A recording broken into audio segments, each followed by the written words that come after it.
सफलता, यह शब्द हर किसी को लुभाता है और हर कोई अपने जीवन में सफलता को प्राप्त करना भी चाहता है।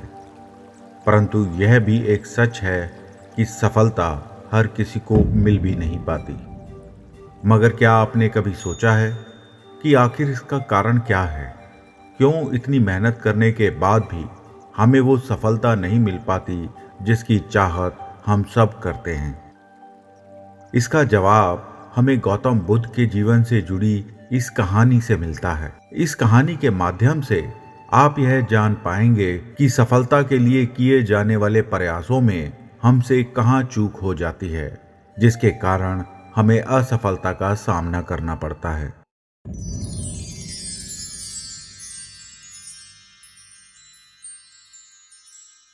एक गांव के निवासी गांव में पानी की कोई व्यवस्था ना होने के कारण बहुत दुखी और परेशान रहते थे।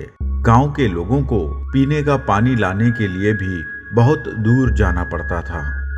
हालांकि पानी की इस समस्या का समाधान ढूंढने के लिए सभी गांववासी अपने अपने स्तर पर अनेक प्रयास करते रहते थे, मगर अब तक उन्हें कोई सफलता नहीं मिल सकी थी। एक बार गौतम बुद्ध अपने शिष्यों के साथ उस गांव के पास से गुजर रहे थे।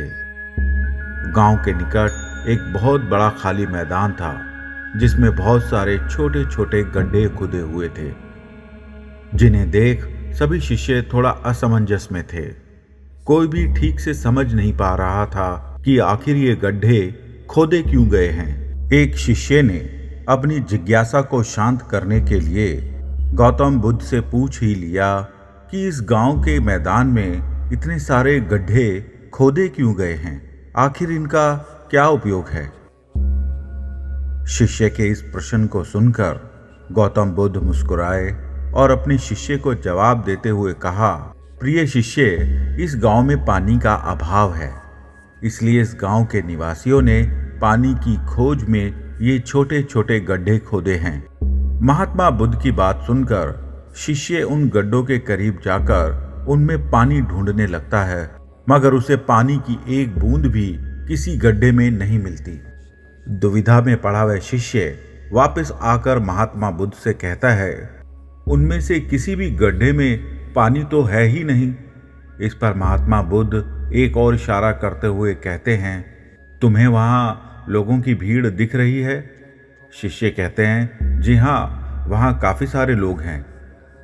महात्मा बुद्ध उन्हें आगे बताते हैं, वे सभी लोग गांव से दूर बहने वाली एक नदी की ओर जा रहे हैं ताकि वहां से अपने इस्तेमाल के लिए पानी ला सकें। इस पर शिष्य उनसे पूछता है, क्या इस गांव की जमीन में बिल्कुल भी पानी नहीं है? महात्मा बुद्ध अपने शिष्यों को बताते हैं, यहाँ की धरती में पानी तो है, मगर इस पूरे गांव में ऐसा कोई भी नहीं है जो पानी को ढूंढ सके। गुरु की यह बात किसी शिष्य को समझ नहीं आई, क्योंकि गांव वालों ने तो यहाँ पानी को ढूंढने के अनेक प्रयास किए थे, जिसका प्रमाण जमीन में खोदे गए बहुत सारे गड्ढे थे। अपनी शिष्यों की इस दुविधा को दूर करते हुए महात्मा बुद्ध कहते हैं, देखो, गांव के लोगों ने पानी की खोज में मैदान में इतने सारे गड्ढे तो कर दिए हैं, लेकिन इसके बावजूद भी उन्हें पानी प्राप्त नहीं हुआ। क्या तुम जानते हो ऐसा क्यों हुआ? ऐसा इसलिए हुआ क्योंकि पानी की समस्या के समाधान के लिए इन लोगों ने सही जगह परिश्रम नहीं किया। यदि गांव के लोग अलग अलग अनेक गड्ढे खोदने की जगह सही दिशा में केवल एक गड्ढा ही खोदते, जो कि 100 गड्ढों के बराबर होता, तो इन्हें यहां अवश्य ही पानी मिल चुका होता। अपने गुरु की बात से सभी शिष्यों की दुविधा दूर हो चुकी थी। वह समझ चुके थे कि असफलता का सबसे बड़ा कारण हमारे मन का चारों ओर भटकना ही है। मनुष्य का मन जब अनेक दिशाओं में दौड़ता है तो वह अपने लक्ष्य से दूर होता जाता है, और यदि उसका मन एक दिशा में केंद्रित होकर अपना काम करे तो न केवल लक्ष्य तक अवश्य ही पहुंचा जा सकता है, बल्कि सफलता भी प्राप्त की जा सकती है। दोस्तों, अगर आपके पास भी है ऐसे ही सुंदर विचार, तो क्यों ना शेयर करें उन्हें अपने दोस्तों के साथ। कमेंट में लिखिए विचार और भेजिए हमारे पास, हम बांटेंगे उन्हें पूरी दुनिया के साथ। तो मूल मंत्र को सब्सक्राइब कीजिए